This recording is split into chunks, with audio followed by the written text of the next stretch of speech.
అసలు ఇది ఇంట్లోంచి బయటికి రాదు, ఫోన్లోంచి బయటికి రాదు. నీకు ఎప్పుడు మాట్లాడి ఎక్కడ ఓఎల్ఎక్స్లో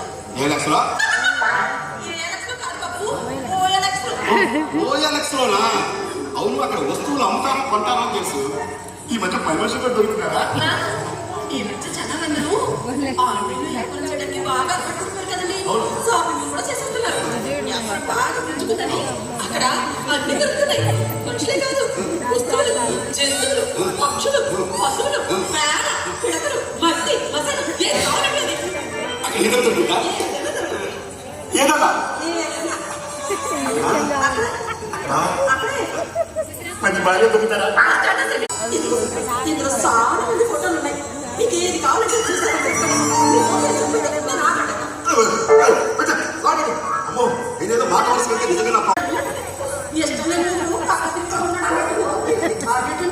నేను వచ్చేసి ఏంటంటే నాతో మాట్లాడుకుంటా నన్ను పలకరించుకుంటా అందరూ మునిగిపోయారు. అదే ఆవిడ నేనే లోపల నువ్వు ఇదిగో రాదా ఇదిగో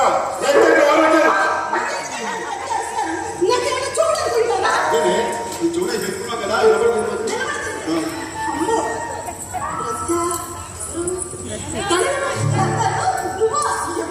నేను వచ్చి చాలా సేపు అయిందమ్మా. మధ్యలో కలుగుతున్నాడుగా ఇష్టం లేక మీకోసం ఎయిటింగ్స్ ఆడుతున్నాను. నువ్వు ఎప్పుడు ఇలాగే నన్ను డిస్టర్బ్ చేయకుండా ఇంటి పనులన్నీ చక్కగా చేయాలి. తను రత్తాలు అని మన ఇంటి పని వచ్చి ఆన్లైన్ లో కొన్నాను. ఈరోజు నుంచి వస్తూనే ఉంటుంది. మీకు పాపకి ఏం కావాలన్నా నన్ను డిస్టర్బ్ చేయకుండా అన్ని పనులు రత్తులని చేయించుకోండి. అర్థమైందా?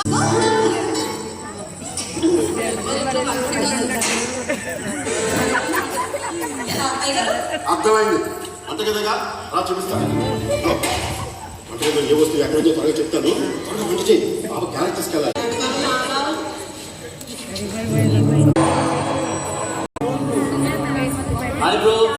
ఆన్లైన్ లో ఆర్డర్ పెడితే ఇది పెద్ద రాతాంతం చేస్తాడు. కొంతమందికి టెక్నాలజీ వాడుకోవడం రాదు, వాడుకున్న వాళ్ళు చూస్తే తట్టుకోలేదు. అయినా మనల్ని డిజైన్ చేసిన మేధావులు మనల్ని డిజైన్ చేయడం కోసం ఎంత కష్టపడి ఉంటారు. యా, మనం వచ్చిన తర్వాతే కదా వాళ్ళు పనులన్నీ సులువుగా అవుతున్నాయి. ఏం కావాలన్నా మనమే చేయాలి, మనల్ని నిందిస్తారు.